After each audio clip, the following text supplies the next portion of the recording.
ഈശോയെ സ്തുതി. നമുക്കിന്ന് ക്ലാസ് എടുക്കാനായി വന്നിരിക്കുന്നത് ഫാദർ ജോസഫ് പുതുവീടാണ്. അച്ഛൻ കുറച്ച് നാൾ മുന്നേ ഒന്ന് വന്നിരുന്നു. നമുക്കതുകൊണ്ട് പ്രത്യേകം പരിചയപ്പെടുത്തേണ്ട ആവശ്യമില്ല. എങ്കിലും അച്ഛനെ ഒത്തിരി സ്നേഹത്തോടെ നമ്മൾ ഈ ശുശ്രൂഷയിലേക്ക് സ്വാഗതം ചെയ്യുകയാണ്. പ്രിയപ്പെട്ട സഹോദരങ്ങളെ, നമുക്ക് ഒരു പാട്ട് പാടി ദൈവത്തെ ആരാധിച്ചുകൊണ്ട് ഇന്നത്തെ ശുശ്രൂഷകൾ നമുക്ക് ആരംഭിക്കാം. ശക്തിയോടെ കരമടിക്കാം.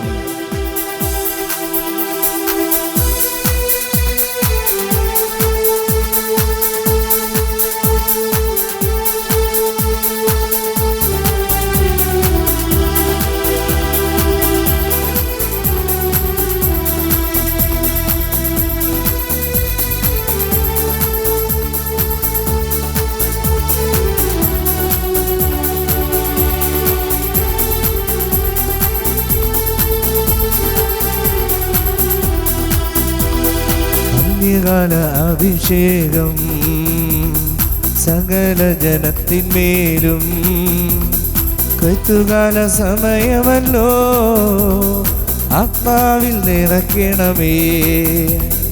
അന്ത്യകാല അഭിഷേകം സകല ജനത്തിന്മേലും കൊയ്ത്തുകാല സമയമല്ലോ, ആത്മാവിൽ നിറയ്ക്കണം. കരങ്ങൾ ഉയർത്തി തീ പോലെ ഇറങ്ങണമേ, അഗ്നിതാവായി പതിയണമേ, കൊടുങ്കാറ്റായി വീശണമേ, ആത്മനദിയായി ഒഴുകണമേ.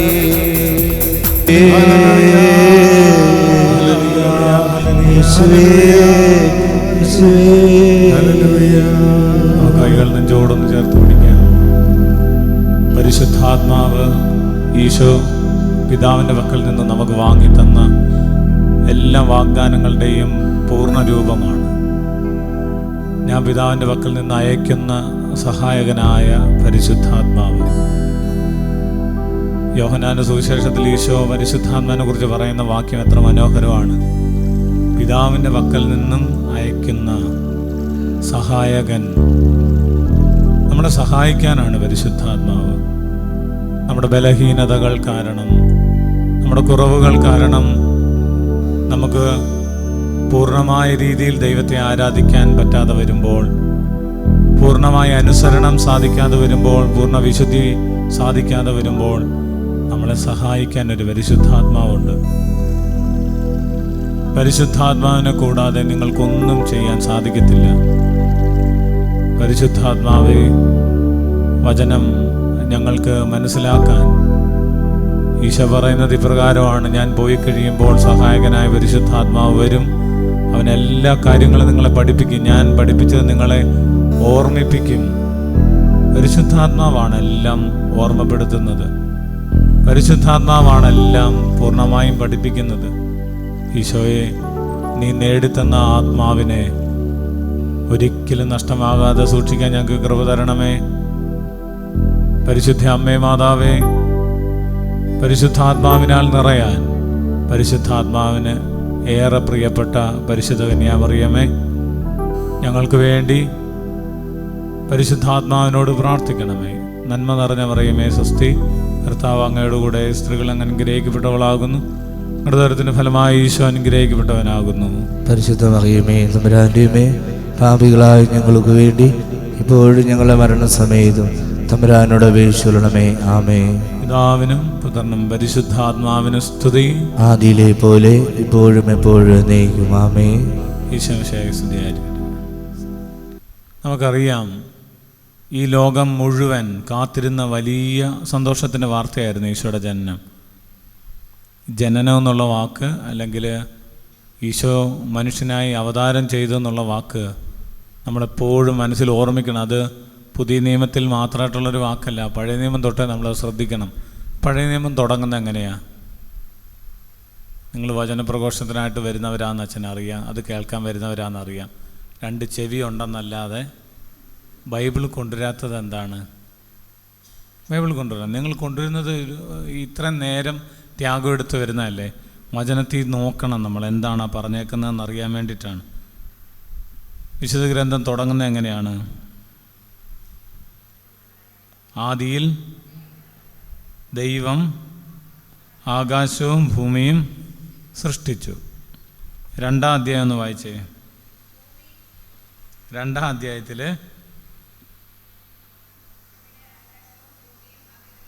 4-ാമത്തെ വാക്യം, അങ്ങനെ ആകാശം ഭൂമിയും അവയിലുള്ള സമസ്തവും പൂർണ്ണമായി. ദൈവം തൻ്റെ ജോലി 7-ാം ദിവസം പൂർത്തിയാക്കി താൻ തുടങ്ങിയ പ്രവൃത്തിയിൽ നിന്ന് വിരമിച്ച് 7-ാം ദിവസം അവിടുന്ന് വിശ്രമിച്ചു. സൃഷ്ടികർമ്മം പൂർത്തിയാക്കി തൻ്റെ പ്രവൃത്തികളിൽ നിന്ന് വിരമിച്ച് വിശ്രമിച്ച 7-ാം ദിവസത്തെ ദൈവം അനുഗ്രഹിച്ച് വിശുദ്ധമാക്കി. ഇതാണ് ഭൂമിയുടെയും ഉൽപ്പത്തി ചരിത്രം. ആകാശം ഭൂമിയും ഉണ്ടായതിനെക്കുറിച്ചുള്ള ചരിത്രം ഇതാണ്. അപ്പോൾ ഇത് മുഴുവൻ 1-ാം അധ്യായത്തിൽ പറഞ്ഞതിൻ്റെ തന്നെ കൺക്ലൂഷൻ വാക്കാണ് 2-ാം അധ്യായത്തിൽ തുടക്കത്തിൽ പറയുന്നത്. ഇപ്പം ശരിക്കും ഭൂമി ഉണ്ടാകുന്നതിനെക്കുറിച്ച് പഠിപ്പിക്കാനും പ്രപഞ്ചം ഉണ്ടാകുന്നതിനെക്കുറിച്ച് പഠിപ്പിക്കാനുമാണോ ബൈബിൾ എഴുതിയത്? അല്ല. എന്നാൽ പിന്നെ എന്താന്ന് പറ? അല്ലെന്ന് പറഞ്ഞ ഉത്തരം എന്താ? ശരിക്കും വിശുദ്ധ ഗ്രന്ഥം എന്താണ്? വിശുദ്ധ ഗ്രന്ഥത്തിൽ എന്താണ് പറയുന്നത്? എന്താണ് വിശുദ്ധ ഗ്രന്ഥത്തിൽ പറയുന്നത്? വിശുദ്ധ ഗ്രന്ഥം എന്താണ്? നമ്മൾ വായിക്കുന്ന വിശുദ്ധ ഗ്രന്ഥത്തിൽ എന്താണ് എഴുതി വച്ചേക്കുന്നത്? ദൈവവചനമാണെന്നുള്ളതാണല്ലോ വിശുദ്ധ ഗ്രന്ഥം എന്ന് പറയുന്നത്. എന്താണത്? അതിനകത്ത് എന്താ പറഞ്ഞേക്കുന്നേ? വിശുദ്ധ ഗ്രന്ഥത്തിൽ എന്താ പറഞ്ഞേക്കുന്നേ? മനുഷ്യൻ്റെ ചരിത്രമാണോ? അല്ലേ? എന്താ? നമുക്ക് വിശുദ്ധ ഗ്രന്ഥത്തെക്കുറിച്ച്, വിശുദ്ധ ഗ്രന്ഥം എന്താണ്? ദൈവവചനമാണ്. ദൈവവചനം എന്താണ്? വിശുദ്ധ ഗ്രന്ഥമാണ്. തന്നെ പിന്നെ അങ്ങോട്ടും ഇങ്ങോട്ടും പറയും. വിശുദ്ധ ഗ്രന്ഥത്തിൽ എന്താ പറയുന്നത്? ആരെക്കുറിച്ചാണ് പറയുന്നത്? മനുഷ്യരെ കുറിച്ചാണോ? എല്ലാ മനുഷ്യരെ കുറിച്ച് അതിനകത്ത് പറഞ്ഞിട്ടില്ലല്ലോ. മനുഷ്യൻ്റെ കഥയാണ് അതിനകത്തുള്ളത്. പക്ഷേ മനുഷ്യൻ അറിഞ്ഞ ദൈവത്തെക്കുറിച്ചാണ് അതിനകത്ത് പറഞ്ഞേക്കുന്നത്. മനുഷ്യനെ അറിഞ്ഞ ദൈവം, അല്ലാതെ ദൈവത്തെക്കുറിച്ച് പൂർണ്ണമായിട്ട് ഇതിനകത്ത് എഴുതിയിട്ടില്ല. കാരണം ദൈവത്തെക്കുറിച്ച് ഒന്നും നമുക്ക് അറിയത്തില്ല, വളരെ കുറച്ചേ അറിയുള്ളൂ. ദൈവം വെളിപ്പെടുത്തി തന്നത് മാത്രമേ അറിയുള്ളൂ.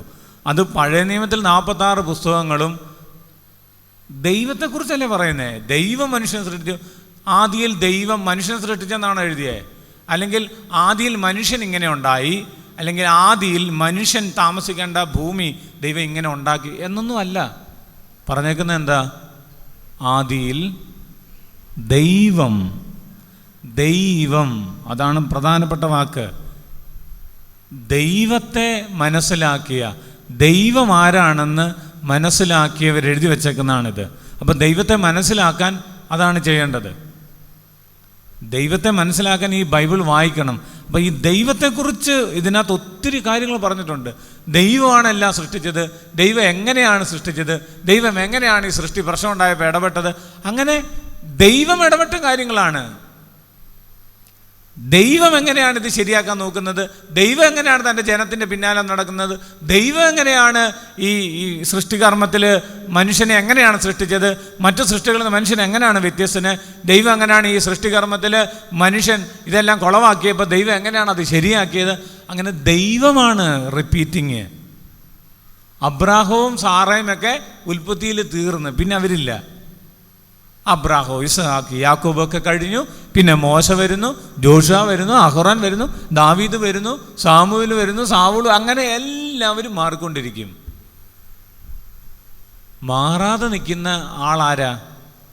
ദൈവമാണ്. ആരൊക്കെ മാറിയാലും ദൈവത്തിൻ്റെ. എന്നാൽ പിന്നെ പഴയ നിയമത്തിൽ വേറെ ദൈവം, പുതിയ നിയമം വേറെ ദൈവം, അങ്ങനെയല്ല, ഒരേ ദൈവം തന്നെ. അപ്പം ദൈവത്തെയാണ് ഇവിടെ പരിചയപ്പെടുത്തുന്നത്. അങ്ങനെയാണെങ്കിൽ ഈ പുസ്തകം എന്താണ്? ദൈവവചനം എന്നുള്ള പേരാണ് കൃത്യമായിട്ട് ഇതിന് ചേരുന്നത്, അല്ലേ? ഇത് ദൈവവചനം എന്നാണ്. വെറുതെ ബൈബിൾ എന്ന് പറഞ്ഞാൽ അത് പോയി, ബൈബിളിൽ നിന്ന് എഴുതരുതെന്നാണ്. എൻ്റെ അതിൽ ഇത് പ്രിൻ്റ് ചെയ്ത് വെച്ചേക്കുന്ന ഒരു സാധനം, ഞാനത് മാറ്റി എഴുതാനായിട്ടിരിക്കുകയാണ്. ഹോളി ബൈബിൾ എന്ന് പറയുന്നത് തെറ്റൊന്നുമല്ല, അതിനേക്കാൾ കൂടുതൽ നല്ല പ്രയോഗം ദൈവവചനമെന്നാണ്. ദൈവവചനം, ദൈവത്തിൻ്റെ വചനമാണിത്.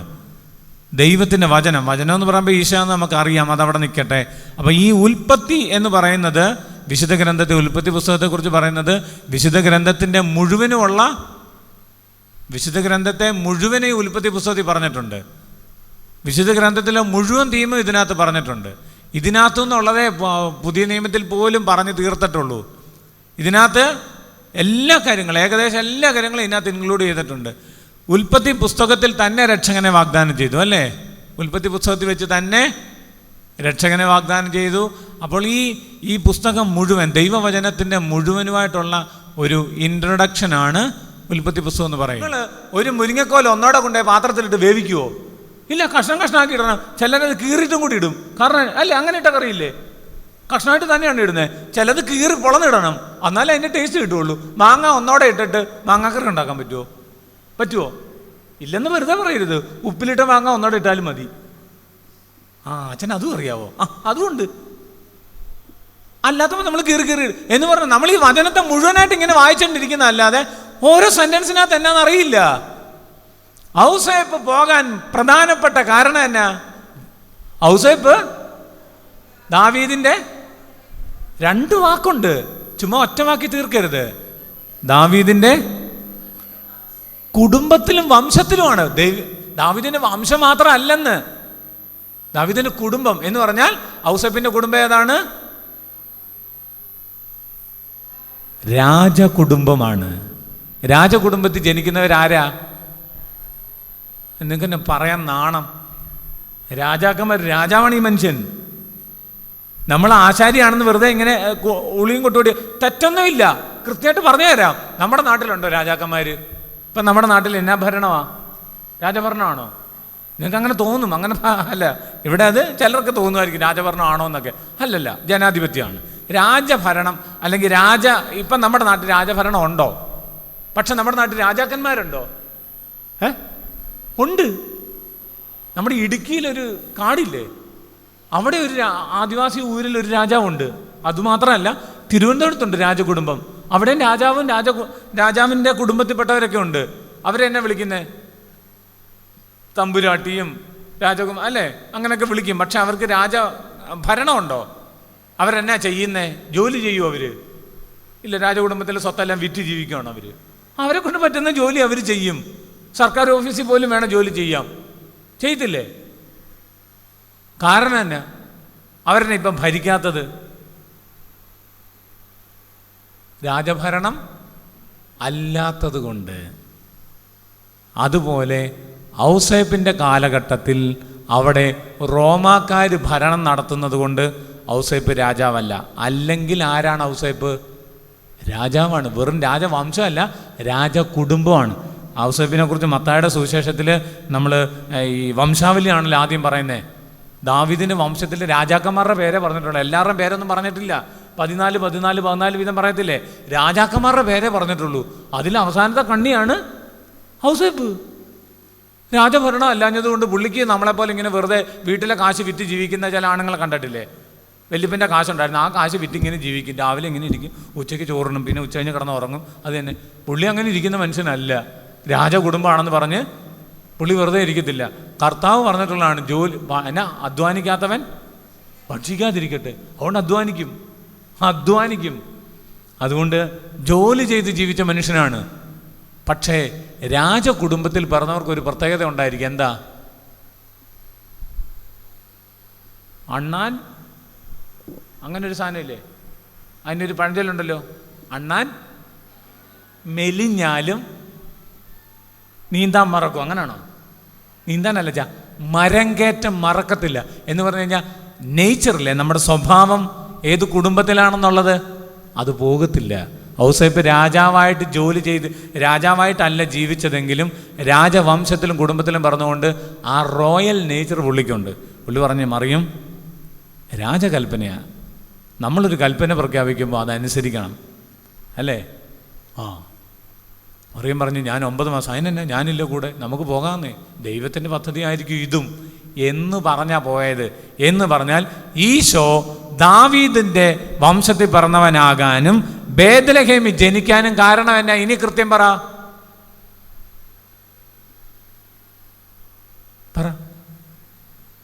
ഔസേപ്പ് പിതാവ് രാജകുടുംബം ആയതുകൊണ്ടൊന്നല്ല. ഔസേപ്പ് ഒറ്റ വാക്കി പറ, ചെയ്ത പ്രവർത്തികളെല്ലാം കൂടെ ഒറ്റ വാക്കിലാക്കിയാൽ നീതിമാനായിരുന്നു എന്നുള്ളത് നമുക്ക് പിന്നെ പറയാം, അത് പറയാം. ഔസേപ്പ് എന്ത് ചെയ്തു? അനുസരിച്ചു. ഔസേപ്പിൻ്റെ അനുസരണമാണ് ഈശോ ബെത്ലഹേമിൽ ജനിച്ചത്. ഇനി അതിനൊന്നും കൂടെ ഒന്ന് ശരിയാക്കി എടുത്തിട്ട് ഒന്നും കൂടെ ഒന്ന് പറഞ്ഞേ. ഈശോ ബേത്ലഹേമിൽ ജനിക്കാൻ കാരണം പഴയ നിയമത്തിലെ വചനങ്ങളെല്ലാം പൂർത്തിയാക്കാൻ കാരണം എന്നാ? പറ. ഈ പറഞ്ഞ വാക്ക് തന്നെ ഒന്നും കൂടെ പറഞ്ഞു. അനുസരണം. ഔസേപ്പ് അനുസരിച്ചു. ആരെ? ഔസേപ്പ് ആരെ അനുസരിച്ചേ? രാജാവിനെ ഔസേപ്പ് അനുസരിച്ചു. രാജകൽപ്പന ഔസേപ്പ് അനുസരിച്ചു. ഔസേപ്പിന്റെ വാക്കുകളെ ആരനുസരിച്ചു? മറിയം അനുസരിച്ചു. അതുകൊണ്ടാണ് ദൈവം പ്രവാചകന്മാരിലൂടെ പറഞ്ഞ ദൈവിക പ്രമാണങ്ങളുടെ പൂർത്തീകരണം, ദൈവത്തിന്റെ അനുഗ്രഹങ്ങൾ ആ കുടുംബത്തിലേക്ക് വന്നതിന് കാരണം എന്നാ? അനുസരണം. അനുസരണം. നമ്മൾ പെട്ടെന്ന് പറയും പ്രവാചകന്മാരുടെ പൂർത്തി, കർത്താവെ നിന്റെ അല്ല, നമ്മൾ ഈ കർത്താവിൻ്റെ മാലാഖ ചൊല്ലിക്കഴിഞ്ഞിട്ട് അവസാനം പറയുന്ന വാക്യം എന്നാ? 3 നന്മ നിറഞ്ഞ മറിയം കഴിഞ്ഞിട്ട് പറയുന്നേ, ഈശോ മിശിഹായുടെ വാഗ്ദാനങ്ങൾക്ക് ഞങ്ങൾ യോഗ്യരാകുവാൻ സർവേശ്വരൻ്റെ പരിശുദ്ധ ദൈവമാതാവേ ഞങ്ങൾക്ക് വേണ്ടി അപേക്ഷിക്കണമേ. മാതാവ് നമുക്ക് വേണ്ടി അപേക്ഷിക്കുന്നുണ്ടോ? ഉണ്ട്.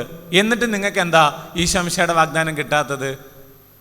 നമ്മുടെ വിചാരം അവരത് മേടിച്ച് തന്നോണമെന്നാ. ഇപ്പം നിങ്ങൾ ചെന്നിട്ട് പറയാണ് മുഖ്യമന്ത്രിയുടെ സെക്രട്ടറി നിങ്ങളുടെ കൂട്ടുകാരനാണെന്ന് കരുതുക. മുഖ്യമന്ത്രിയുടെ സെക്രട്ടറി ആകുമ്പോഴത്തേക്ക് നമുക്ക് പറയാം അല്ലേ, എനിക്ക് കളക്ടറാവണം. അല്ല, നന്നായി. മുഖ്യമന്ത്രി വിചാരിച്ചാൽ വേണേ ആക്കാം. മുഖ്യമന്ത്രി ചോദിച്ചു, അപ്പം എന്നാ പഠിച്ചു? ഞാൻ സ്കൂളിലൊന്നും പോയിട്ടില്ല. സ്കൂളിലൊന്നും പോകാനൊന്നും ഞാൻ കളക്ടറാക്കാം. സെക്രട്ടറി ആയിട്ടിരിക്കുന്നവൻ പോലും പോയി പറയത്തില്ല നമ്മുടെ പേര്. കാരണം എന്നാ? നമ്മൾ ചെയ്യേണ്ടത് നമ്മൾ ചെയ്തിട്ടില്ല, പിന്നെ എങ്ങനെ റെക്കമെൻഡ് ചെയ്യും? മറിയം നമുക്ക് വേണ്ടി എപ്പോഴും മധ്യസ്ഥം വഹിക്കുന്നുണ്ട്. പക്ഷേ നമുക്കത് കിട്ടാത്തതിന് കാരണം എന്നാ? ഈ ഈശോമിശിഹായുടെ വാഗ്ദാനങ്ങൾ, ഈ അനുഗ്രഹങ്ങൾ, പഴയ നിയമത്തിൽ പറഞ്ഞ അനുഗ്രഹമേ, ഈശോ ബേത്ലഹേമിൽ ജനിക്കാതിരിക്കും ഒറ്റയാൾ ശ്രമിച്ചാൽ മതിയായിരുന്നു. ആര്? ഔസേപ്പ് വിചാരിക്കുക. പിന്നെ ഞങ്ങളെ അടിമകളാക്കിയാണ് ഇവന്മാര് വെച്ചേക്കുന്നത്. ആരാ? ഞാനാണോ? ഒന്നും ചിന്തിച്ച് പറഞ്ഞു. ചുമ്മാ വെറുതെ നമ്മളിതൊന്നും ചിന്തിക്കത്തില്ല. ഔസേപ്പിനെ അടിമയാക്കി വെച്ചേക്കുന്ന ആരാ? മറിയോ? നിങ്ങളുടെ വീട്ടിലെ കാര്യം പോലെ പറയരുത്. റോമാക്കാര് യഹൂദരെ അടിമകളാക്കി വെച്ചേക്കാണ്. റോമാക്കാര് വിജാതീയരാണ്. ഔസേപ്പിന് ചിന്തിക്കായിരുന്നല്ലോ, ഈ വിജാതീയന്റെ കൽപ്പന ഞാൻ എന്തിന് പാലിക്കണം? നോ, അത് പഠിച്ച ഈശോയാണ് പറഞ്ഞത്, സീസറിനുള്ളത് സീസറിന്. നോക്ക്, അല്ല ചുമ്മാ ഒന്നും പറയത്തില്ല. സീസറിനുള്ള സീസറിനും ദൈവത്തിനുള്ള ദൈവത്തിനും കൊടുക്കണമെന്ന് ഔസേപ്പിനും അറിയാം. ആ കുടുംബത്തിന് ഔസേപ്പിനെ നമ്മൾ പഠിച്ചിട്ടില്ല. നമ്മൾ വെറുതെ ഇപ്പം പറയുന്ന ആ ഒരു വാക്കില്ലേ, ഔസേപ്പ് നീതിമാനായിരുന്നു, വളരെ സിമ്പിളായിട്ട് കാണാതെ പഠിച്ചു വെച്ചേക്കാണ്. നല്ലതാണ്, പക്ഷെ അതെന്നാന്ന് പോലും നമുക്കറിയത്തില്ല. പക്ഷെ അങ്ങനെ ഒരു വാക്യം ബൈബിളിൽ ഇല്ല. അച്ഛൻ പറഞ്ഞാൽ തെറ്റിപ്പോയോ? വീഡിയോ പിടിക്കുമെന്നൊക്കെ ഇവർ പറഞ്ഞിട്ടുണ്ട്. നിങ്ങൾ ശ്രദ്ധിച്ചു വായിച്ചേ. അങ്ങനെ ഒരു വാക്യമില്ല. ആ വാക്യം നിങ്ങൾ പറഞ്ഞത് പൂർണ്ണമായിട്ടില്ല. മത്തായിയുടെ സുവിശേഷത്തില 1-ാം അധ്യായത്തിൽ എടുത്ത് വായിച്ചേ. 1-ാം അധ്യായത്തിൽ 19-ാം വാക്യം.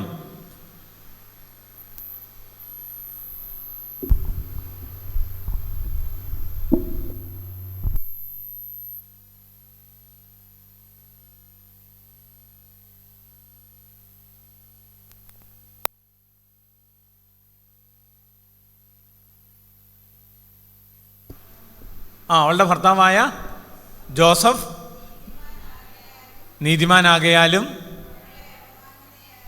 ഇഷ്ടപ്പെടാകയാലും തീരുമാനിച്ചു. ഞാൻ പറഞ്ഞ വാക്യം തെറ്റായോ? ഞാൻ പറഞ്ഞ എന്നാ? എങ്ങനെയാ ഒരു വാക്യം ഇല്ലെന്ന് പറഞ്ഞേ? ഔസേപ്പ് നീതിമാനായിരുന്നു എന്നൊരു വാക്യമില്ല. ആ സെൻറ്റൻസ് കംപ്ലീറ്റ് ആക്കിയിട്ടില്ല. നിങ്ങളെന്തിനാ കംപ്ലീറ്റ് ആക്കിയത്? ആ സെൻറ്റൻസ് ഹാഫേ ആയിട്ടുള്ളൂ.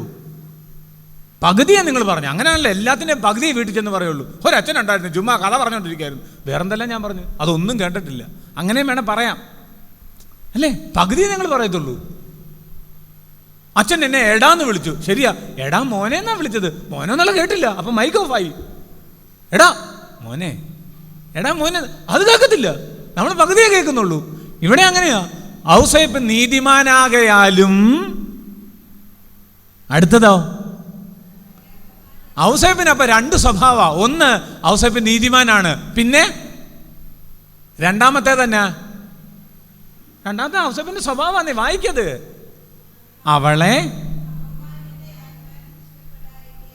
അപ്പോൾ അതെന്നാ സ്വഭാവം എന്നാ? ഔസേപ്പിൻ്റെ സ്വഭാവം എന്നാ? ഒന്ന് നീതിമാനായിരുന്നു, രണ്ടാമത്തെ സ്വഭാവം എന്നാ? ഇഷ്ടമില്ല ആരെയും. അതാണോ? അങ്ങനല്ല ആ വാക്യം. ആ വാക്യം ഒന്നും കൂടെ ശ്രദ്ധിച്ച് പറ.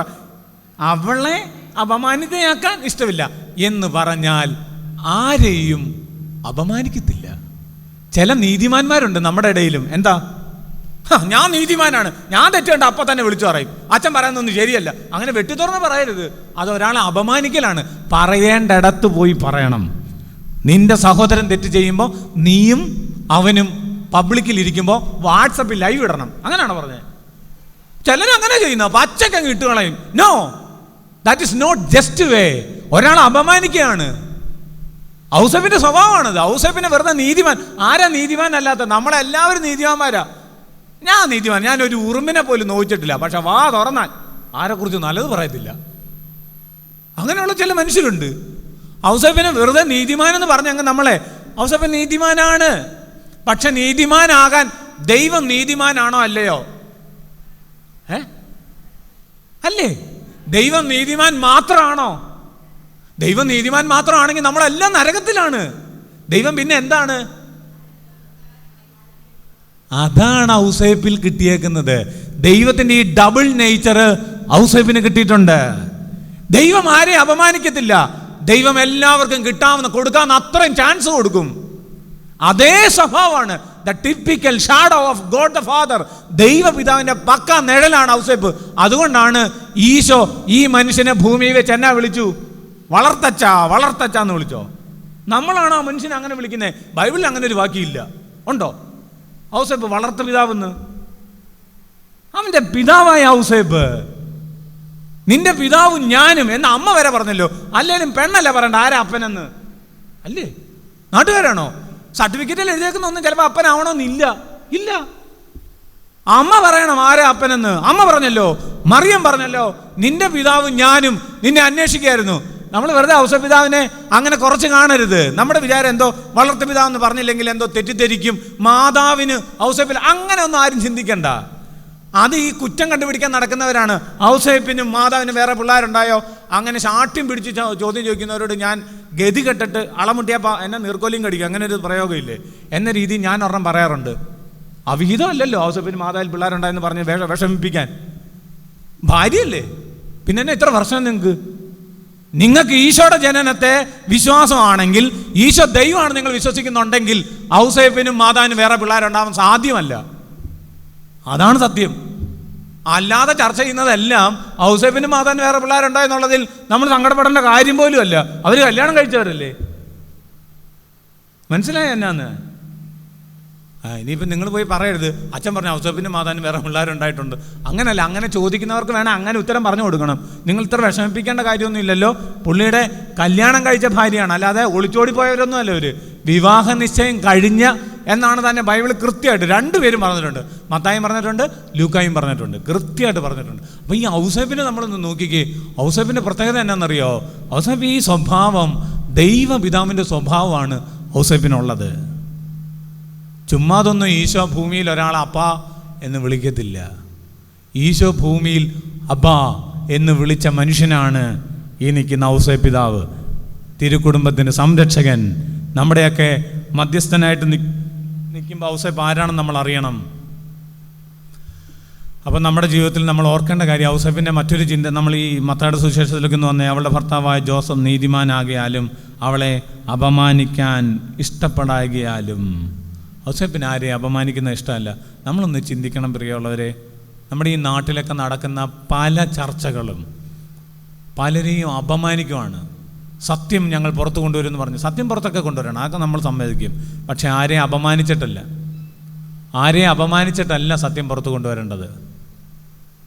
നമുക്ക് പലപ്പോഴും പറ്റിപ്പോകുന്ന ഈ ഔസേപ്പിൻ്റെ സ്വഭാവം നമുക്കിൽ. ഔസേപ്പിൻ്റെ സ്വഭാവം ഒന്നും അല്ല നമുക്ക് വേണ്ടത്, ദൈവപിതാവിൻ്റെ ഈ സ്വഭാവം. ദൈവപിതാവിന് ഈ സ്വഭാവം ഉണ്ടെന്ന് എവിടെയെങ്കിലും കണ്ടിട്ടുണ്ടോ നിങ്ങൾ? കണ്ടിട്ടില്ല. അച്ഛൻ തന്നെ പറ. ഞങ്ങൾ അങ്ങനെ ഇങ്ങനെ ആരിലൊക്കെ പറഞ്ഞത് കേൾക്കാനിരിക്കുകയാണ്. എവിടെയാണ് ഉള്ളതെന്ന് പറഞ്ഞേ.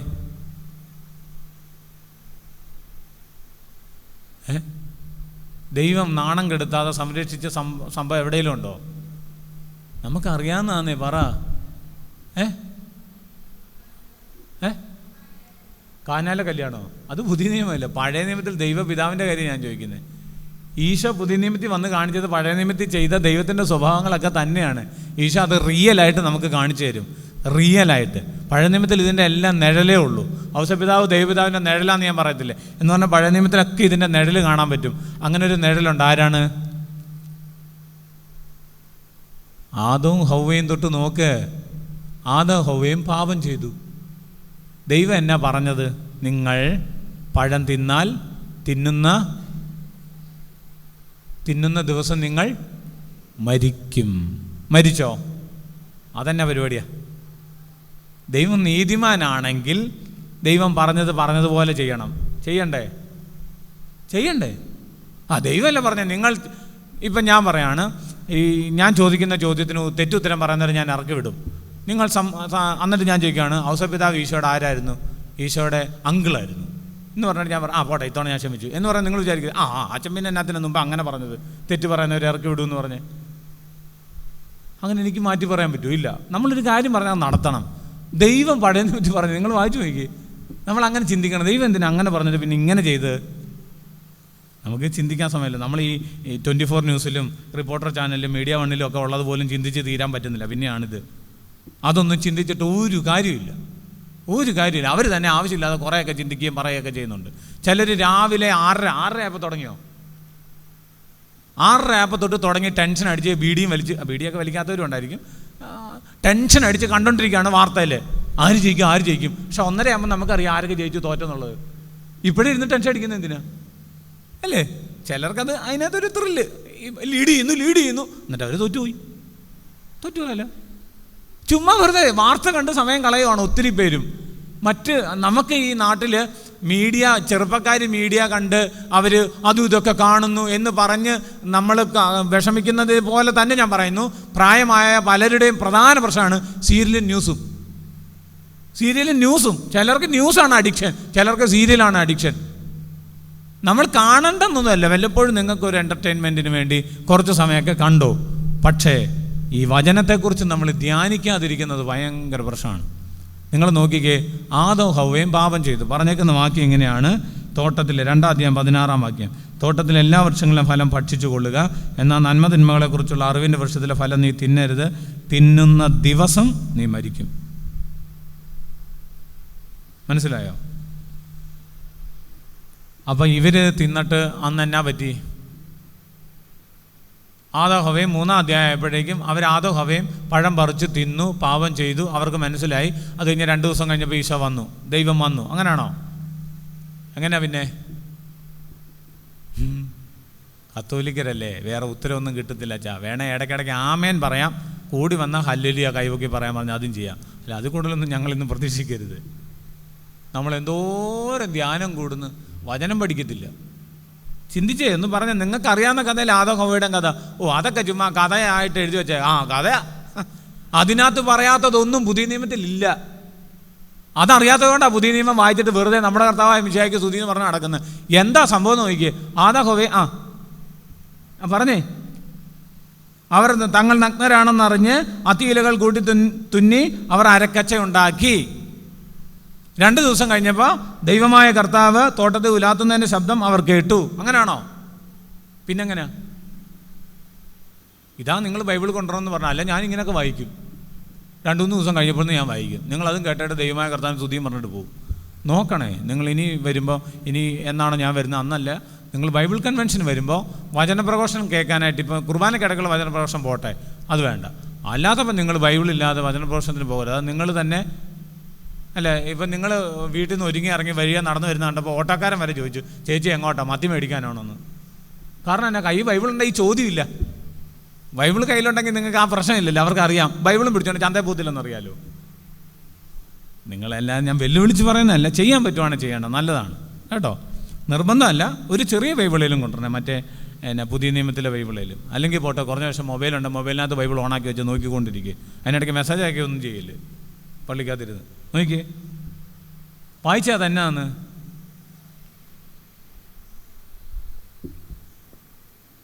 മൂന്നാം അധ്യായം 8-ാം വാക്യം. വെയിലാറിയപ്പോൾ എന്താണ് ഈ വെയിലാറ്? അത് നമ്മളിത് മുഴുവൻ വായിക്കുക.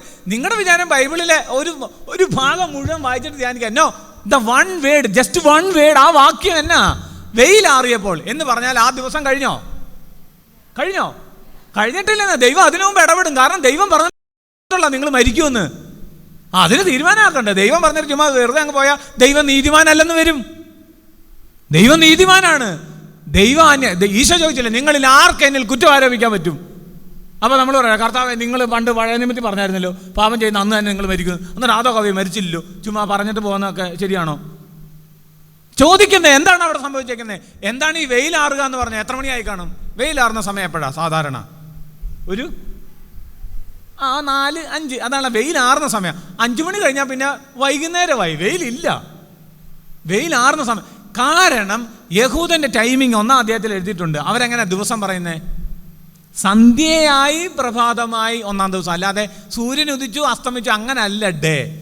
അതുകൊണ്ടാണല്ലോ നമ്മൾ റംഷ, ലലിയ, സപ്ര, അങ്ങനെയല്ലേ നമ്മുടെ ഒരു ദിവസം റംഷ. ഇന്ന് നമ്മൾ റംഷ ചൊല്ലിയ നാളത്തെ പ്രാർത്ഥന ചൊല്ലുന്നത്. ഇത് നമ്മൾ കണ്ടുപിടിച്ചതല്ല, ദൈവം കൊടുത്താണ്. യഹൂദൻ്റെതല്ല. യഹൂദൻ ബൈബിളിലുള്ളത് മനസ്സിലായതുകൊണ്ട് അവനത് ചെയ്തു. ഉടനെ യഹൂദന് വരമ്പിൽ നോ ദൈവം കൊടുത്തത് അവന് മനസ്സിലായി. ഇത് ഈ പഴയ നിയമത്തിൽ തന്നെ ദൈവം ചെയ്ത പരിപാടിയാ. കാരണം അടുത്ത ദിവസം തുടങ്ങുന്നതിന് മുമ്പേ ദൈവം ഇൻ്റർഫിയർ ചെയ്തു. കാരണം അടുത്ത ദിവസം തുടങ്ങിയ ദൈവം തിന്നുന്ന ദിവസം, അല്ലെങ്കിൽ തിന്നാൽ നീ മരിക്കുമെന്ന് എഴുതിയാൽ മതിയായിരുന്നു അല്ലേ? നീ പഴം തിന്നാൽ നീ മരിക്കും അങ്ങനെ പറഞ്ഞിട്ട് നീ പ്രശ്നമില്ല. തിന്നുന്ന ദിവസം. അപ്പോൾ ആ ദിവസത്തിന് എന്തെങ്കിലും പ്രശ്നം ഉണ്ടാകണമല്ലോ. ആ ദിവസം തന്നെ ദൈവം ഇടപെടും. എന്ന് പറഞ്ഞാൽ നിനക്കൊരു പ്രശ്നം ഉണ്ടായാൽ പിന്നെ ദൈവം ഇടപെടാൻ വെയിറ്റ് ചെയ്തൊന്നുമില്ല. He will interfere the same day. ദൈവം അന്ന് തന്നെ നിൻ്റെ കാര്യത്തിൽ ഇടപെടും. പക്ഷെ നമുക്കത് അറിയാൻ പറ്റുന്നില്ല. ദൈവം ഇടപെടുന്നത് എങ്ങനെയാണെന്ന് നോക്കിക്കോണേ. ഇനിയാണ് ചോദ്യം, ഈശോ എന്തിനാണ് മനുഷ്യനായിട്ട് അവതരിച്ചത്?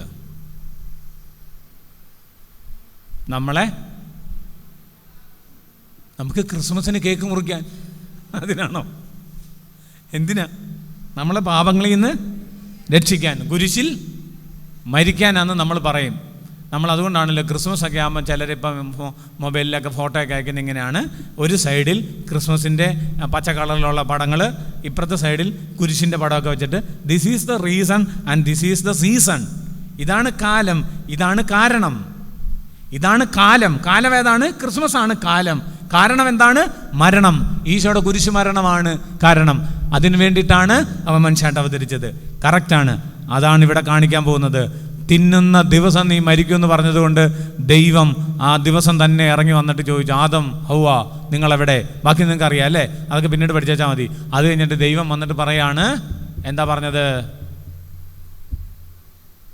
മരിക്കുമെന്ന് പറഞ്ഞിട്ട് രണ്ടുപേരെയും കൊല്ലണ്ടായിരുന്നോ? അതിന് പകരം എന്നാ ചെയ്തു? ഞാൻ നിങ്ങൾക്കൊരു കഥ പറഞ്ഞുതരാം. ചില കഥകളൊക്കെ ഭയങ്കര ഇഷ്ടമാണ്. ചിലപ്പോഴെങ്കിലുമൊക്കെ ചില കഥകൾ നമ്മളെ ഒത്തിരി സ്വാധീനിക്കാറുണ്ട്. അങ്ങനെ മനോഹരമായൊരു കഥ ഇങ്ങനെയാണ്. ഒരിക്കലൊരു രാജ്യത്ത് രാജാവ്, നല്ല രാജാവാണ്, ആ രാജാവിന് എല്ലാവർക്കും ഇഷ്ടമാണ്. അങ്ങനെ ഇരിക്കെ രാജകൊട്ടാരത്തിൽ സ്വർണം കാണാതെ പോവുകയാണ്, സ്വർണ്ണപാത്രങ്ങൾ കാണാതെ പോവുകയാണ്. അപ്പോൾ രാജാവ് 1-2 ദിവസം കഴിഞ്ഞപ്പോൾ രാജാവ് കൽപ്പന പുറപ്പെടുവിച്ചു, സ്വർണ്ണപാത്രം ആരെടുത്താലും അവന് തക്കതായ ശിക്ഷയുണ്ടായിരിക്കും. 2 ദിവസം കഴിഞ്ഞു, 4 ദിവസം കഴിഞ്ഞു, ഒരാഴ്ചയായിട്ടും ഈ സ്വർണ്ണപാത്രം കാണാതെ പോകുന്നത് നിൽക്കുന്നില്ല, തുടരുകയാണ്. ഇപ്പം രാജാവ് ഒരു കൽപ്പന പറഞ്ഞിട്ടും നിൽക്കുന്നില്ലെങ്കിൽ രാജാവിന് എന്നാ തോന്നും? പക്ഷെ ഞാൻ പറഞ്ഞത് ശരിയായില്ല, എന്നാൽ കൽപ്പന പിൻവലിക്കുമോ? അല്ല, പിന്നെ ശിക്ഷ കൂട്ടും. രാജാവ് പറഞ്ഞു, ഈ കട്ടെടുക്കുന്നവൻ ആരായാലും അവനെ മരണം വരെ ചാട്ടവാറടിക്കാൻ തീരുമാനിക്കുന്നു. എന്ന് പറഞ്ഞാൽ അതിനർത്ഥം എന്നാ? അവൻ്റെ മരിക്കുന്ന ദിവസം വരെ എല്ലാ ദിവസവും പോയി ഓരോ ചാട്ടവാർ അടിച്ചിട്ട് വരുമോ? അതിനർത്ഥം തന്നെ അടിച്ചു കൊല്ലൂ എന്നാണ്. ചാട്ടവാറിന് അടിച്ചു കൊല്ലും. അതും കൽപ്പന പുറപ്പെടുവിച്ചു. രാജാവിൻ്റെ എല്ലാവരും അന്വേഷണം തുടങ്ങിയായിരുന്നല്ലോ. അന്വേഷിച്ച് പിടിച്ചു വന്നപ്പോൾ രാജാവിൻ്റെ മോളാണ്, രാജകുമാരിയോ പാത്രം അടിച്ചു മാറ്റുന്നത്. ചിലരുടെ സ്വഭാവം അങ്ങനെ, വീട്ടിൽ തന്നെ താമസിച്ചിട്ട് ചിലത് അടിച്ചു മാറ്റുമല്ലോ. ചില രാജകുമാരിമാരും നമ്മുടെ ഇടയിലും ഉണ്ട് ഇങ്ങനത്തെ അല്ലേ. പക്ഷേ രാജാവ് കൽപ്പന പ്രഖ്യാപിച്ചു കഴിഞ്ഞാൽ അത് മാറ്റാൻ പറ്റത്തില്ല. രാജാവിന് മോശമാണ്. രാജാവ് സഭ വിളിച്ചു കൂട്ടി, മന്ത്രിസഭ വിളിച്ചു കൂട്ടിയിട്ട് രാജാവ് ഇങ്ങനെ ഇരുന്നിട്ട് പറഞ്ഞു, തെറ്റ് ചെയ്തവരെ കൊണ്ടുവരും. പിന്നെ മോളും അപ്പനെന്നുള്ള ബന്ധമൊന്നും പറയാൻ പറ്റത്തില്ല. കൊണ്ടുവന്നു.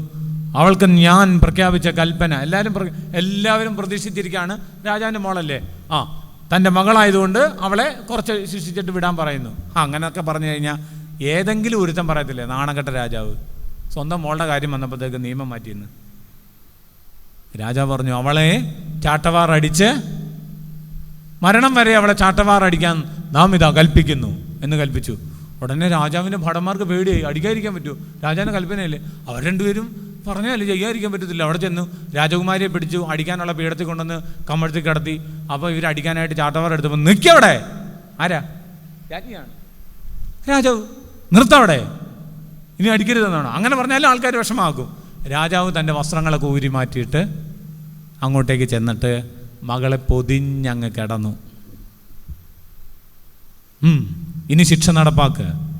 അവരടിച്ചു. എന്നാ പറ്റി? രാജാവ് മരിക്കും, പക്ഷെ മകള് രക്ഷപ്പെടും. തിന്നുന്ന ദിവസം നീ മരിക്കും. ദൈവം ഇറങ്ങി വന്നിട്ട് പുത്രനെ മരിക്കാൻ കൊടുക്കും.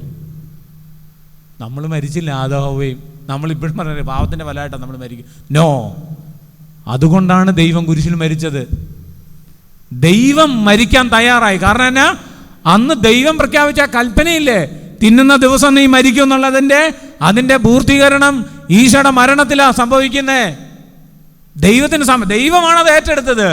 ദൈവം ഒരിക്കലും മരിക്കത്തില്ല. നമുക്ക് ഇപ്പോഴും ചിന്തിക്കാൻ പറ്റത്തില്ല, ദൈവം എങ്ങനെ മരിക്കും? ദൈവത്തിന് മരിക്കാൻ പറ്റുമോ? ചിലർ ചോദിക്കുക, അച്ഛാ ദൈവം സർവശക്തനാണ്, ദൈവം അരൂപിയാണ്, ദൈവം എങ്ങനെ മരിക്കും? ദൈവം അമർത്യനാണ്. അങ്ങനെയാണ് ദൈവം എങ്ങനെ മനുഷ്യനാവും? ദൈവം മനുഷ്യനാകാനും പറ്റത്തില്ലല്ലോ. പറ്റുമോ? ദൈവത്തിന് മനുഷ്യനാണ്. ദൈവം അശരീരിയല്ലേ. ദൈവം എങ്ങനെ രൂപമെടുക്കും? രൂപമെടുക്കാൻ ദൈവം തയ്യാറായതുപോലെ തന്നെ മരണം അനുഭവിക്കാൻ ദൈവം തയ്യാറായെന്നേ. അപ്പൊ പിന്നെ ദൈവം മരിച്ചു? മരിക്കും. പക്ഷേ ആ ദൈവത്തിന് തൻ്റെ ജീവൻ ആ മരണത്തിലൂടെ തന്നെ നേടിയെടുക്കാനും പറ്റും. നമുക്ക് മനസ്സിലാകുന്ന ഭാഷയിലല്ല അത്. നമ്മുടെ കയ്യിൽ നിൽക്കത്തില്ല എക്സ്പ്ലെയിൻ ചെയ്താൽ. അതുകൊണ്ട് നമ്മൾ എന്നാ ചെയ്യും? പറഞ്ഞിട്ട് മനസ്സിലാകുന്നില്ലെങ്കിൽ എന്നാ ചെയ്യും? വഴക്കുണ്ടാക്കും. വീട്ടിൽ അങ്ങനല്ലേ? ഇപ്പം എന്തെങ്കിലും പറഞ്ഞിട്ട് മനസ്സിലാകും. നമ്മളങ്ങനെ നമ്മുടെ ബുദ്ധി കൊണ്ടത് പറഞ്ഞ് ഒപ്പിക്കാൻ പറ്റുന്നില്ലെന്നേ. ദൈവത്തിന് ഒരേ സമയം മരിക്കാനും തൻ്റെ ജീവൻ നേടിയെടുക്കാൻ. പാപത്തിന് ഫലമായിട്ടുള്ള ശിക്ഷ, ആദാം ഹവ്വയെ അനുഭവിക്കാനുള്ള ശിക്ഷ ദൈവം ഏറ്റെടുത്തു. എന്നിട്ട് ദൈവം ഇറങ്ങി വന്നിട്ട് ചെയ്തത് നോക്കിക്കോണേ. ഇവരോട് പറഞ്ഞു, നിങ്ങൾ അനുഭവിക്കേണ്ട ശിക്ഷ ഞാൻ ഏറ്റെടുക്കാം. അതുകൊണ്ടാണ് ഈശോ മനുഷ്യനായിട്ട് അവതരിക്കുന്നത്. ഔസപിതാവിലേക്ക് തിരിച്ചു വരാം. നോക്കിക്കോണേ, ഈ ദൈവപിതാവ് ഇറങ്ങി വന്നിട്ട് കാണിച്ച ആ സ്വഭാവമാണ് ഇവിടെ കാണേണ്ടത്. ദൈവം താൻ സൃഷ്ടിച്ച ഈ മനുഷ്യര് ആദാം ഹവ്വയും അവർ പാപം ചെയ്തപ്പോൾ ഇറങ്ങി വന്നപ്പോൾ ദൈവം ചോദിച്ചത് എങ്ങനെയാ? 3-ാം അധ്യായത്തിൽ 9-ാം വാക്യം. അവിടുന്ന് പുരുഷനെ വിളിച്ച് ചോദിച്ചു, നീ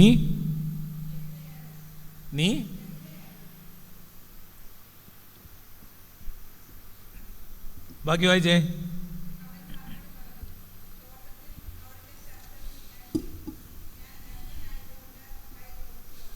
നീ എവിടെയാണ്? അപ്പോൾ ആദം പറഞ്ഞു, തോട്ടത്തിൽ അവിടുത്തെ ശബ്ദം ഞാൻ കേട്ടു, അതുകൊണ്ട് ഞാൻ ഒളിച്ചതാണ്. കറക്റ്റാണോ? കറക്റ്റല്ലെന്നേ, ഞാൻ ചിലത് വിഴുങ്ങി. അങ്ങനെ വിഴുങ്ങും. ശ്രദ്ധിച്ചേ, എന്താണപ്പം ഞാൻ വിഴുങ്ങിയത്? അവൻ മറുപടി പറഞ്ഞു, തോട്ടത്തിൽ അവിടുത്തെ ശബ്ദം കേട്ടാണോ ഒളിച്ചത്? അല്ല, ഞാൻ ഭയന്ന് ഒളിച്ചതാണ്, പേടിച്ചിട്ട് ഒളിച്ചതാണ്. അല്ലേ? അല്ല, നഗ്നനായതുകൊണ്ട്. ഞാൻ നഗ്നനാണെന്ന് ഞാൻ അറിഞ്ഞു. അതുകൊണ്ടാണ് ദൈവം തിരിച്ചു ചോദ്യം ചോദിച്ചത്, നീ നഗ്നനാണെന്ന്. നിന്നോട് ഭയപ്പെടാൻ ആര് പറഞ്ഞെന്നോ? നീ എന്തിനാ എൻ്റെ ശബ്ദം കേട്ടിട്ട് പേടിക്കുന്നെന്നോ? ഒന്നുമല്ല. നീ നഗ്നനാണെന്ന് നിന്നോട് ആര് പറഞ്ഞു? നഗ്നനാണെന്ന് നിന്നോട് ആര് പറഞ്ഞു? നിന്നോട് ആര് പറഞ്ഞെന്നുള്ള ആ വാക്യം അച്ഛൻ 2 ടോണിൽ പറയട്ടെ. നിന്നോട് ആര് പറഞ്ഞു? നിന്നോട് ആരാ പറഞ്ഞത് നീ നഗ്നനാണെന്ന്? നിന്നോട് ആര് പറഞ്ഞു എന്ന് പറയുമ്പോഴത്തേക്ക് ശ്രദ്ധിച്ചു നോക്കിയാൽ അതിൻ്റെ ടോൺ എന്നാന്നറിയോ? ആരാ പറഞ്ഞത്? ആരാ പറഞ്ഞത് എന്നാണ് ഒന്നാമത്തെ ഒരു ഇൻറ്റൻഷൻ. അല്ലേ? ആരാ പറഞ്ഞത്? പിന്നെ നീ നഗ്നനാണെന്ന് ആര് പറഞ്ഞു? നഗ്നതയെക്കുറിച്ചാ. നീ നഗ്നനാണെന്നോ? നീ നഗ്നനല്ല. അങ്ങനെ പറഞ്ഞോ? നീ നഗ്നനാണ്. ശരിക്കും ഈ ദൈവം ചോദിച്ച ചോദ്യം എന്നാണെന്നറിയോ? നീ നഗ്നനാണെന്ന് നിനക്ക് ഇതിനു മുമ്പ് അറിയത്തില്ലായിരുന്നോ? പാപം ചെയ്തപ്പോഴാണോ അവർ നഗ്നരായത്? നോ, ദൈവം അവരെ സൃഷ്ടിച്ചപ്പോൾ പാൻറ് ഷർട്ട് പിടിച്ചാണോ സൃഷ്ടിച്ച്? ആദ്യത്തെ ഹവ്വയും സൃഷ്ടിച്ചപ്പോൾ തുണി ഉടുപ്പിച്ചാണോ? അല്ല.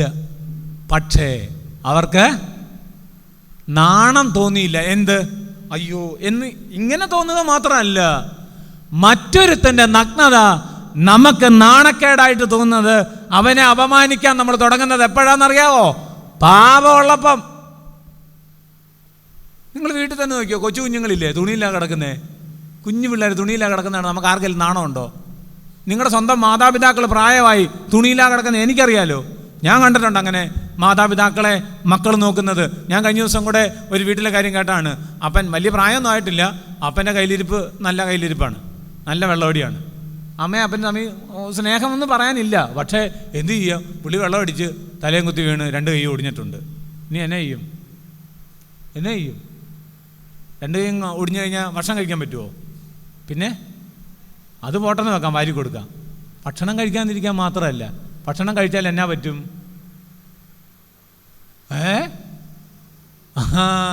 ഭക്ഷണം കഴിച്ചാൽ ബാത്റൂമിൽ പോകേണ്ടി വരും, അത് കഴുകി കൊടുക്കേണ്ടിയും വരും.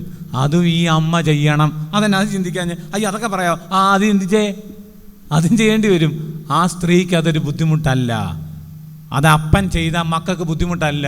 അല്ല, ചിലർക്കൊക്കെ അത് ആദ്യമൊക്കെ ചെയ്യും. മക്കൾക്ക് ഇപ്പോൾ അപ്പൻ പ്രായമുള്ള അപ്പൻ ഓർമ്മയില്ലാതെ ഇപ്പം അല്ലേ, ചില അപ്പന്മാരൊക്കെ ഉണ്ടായിരിക്കാം, അമ്മമാരും ഉണ്ടായിരിക്കാം പ്രായമുള്ള. ഞാൻ കേട്ടിട്ടുണ്ട് ഒരു വീട്ടിലൊരമ്മ, പുള്ളിക്കാരത്തിക്ക് ഓർമ്മയില്ല, തുണി പറിച്ച് കളയും. മുറിയിൽ നിന്നൊക്കെ ഇറങ്ങി വരുമ്പോൾ തുണി പറിച്ചിട്ട് നടക്കും. എന്നെ ഈ മകൾക്കൊക്കെ ഇപ്പോൾ അതൊരു രസമായിരിക്കുകയാണ്, തമാശയായി മാറിയല്ല എന്നെ ചെയ്യാൻ. അല്ലെങ്കിൽ പിന്നെ പരമാവധി അവരെന്തെങ്കിലും, അല്ലെങ്കിൽ അമ്മ അകത്ത് തന്നെ ഇടും. അങ്ങനെയൊക്കെ വരാം, പലർക്കും പല രീതിയിൽ പ്രശ്നം വരാം. പക്ഷെ അത് മക്കൾക്കും കൂടപ്പിറപ്പുകൾക്കും കുടുംബത്തിലുള്ളവർക്കും അത് നാണക്കേടല്ല. പുറത്തുനിന്ന് ഒരാൾ വരുമ്പോൾ അത് പ്രശ്നമാണ്. അയ്യോ അച്ഛൻ കാണാൻ വരണ്ട, അമ്മ തുണിയൊക്കെ പറിച്ച് കളയും, അതുകൊണ്ട് അച്ഛനിപ്പം വരണ്ട, പിന്നെ ഒരു ദിവസം വന്നാൽ മതി എന്നൊക്കെ പറയുന്നില്ലേ? പറയുന്നത് കേട്ടിട്ടുണ്ടോ? അപ്പം നിങ്ങളെന്നപ്പോൾ അമ്മ കാണുന്നുണ്ടല്ലോ, അമ്മ തുണി പറിച്ച് കളഞ്ഞാൽ തന്നെ അത്രയേ ഉള്ളൂ. നിന്റെ നഗ്നത ദൈവം നിന്നെ സൃഷ്ടിച്ചപ്പം, ആദത്തെ ഹവ്വയും ദൈവം സൃഷ്ടിച്ചപ്പോൾ അവരുടെ നഗ്നത, ആദത്തിൻ്റെ നഗ്നത ഹവ്വ കണ്ടപ്പോൾ ഹവ്വയ്ക്ക് എന്തെങ്കിലും തോന്നിയോ? ഒന്നും തോന്നിയില്ല. ഹവ്വയുടെ നഗ്നത ആദം കണ്ടപ്പം ആദത്തിനും ഒന്നും തോന്നിയിട്ടില്ല.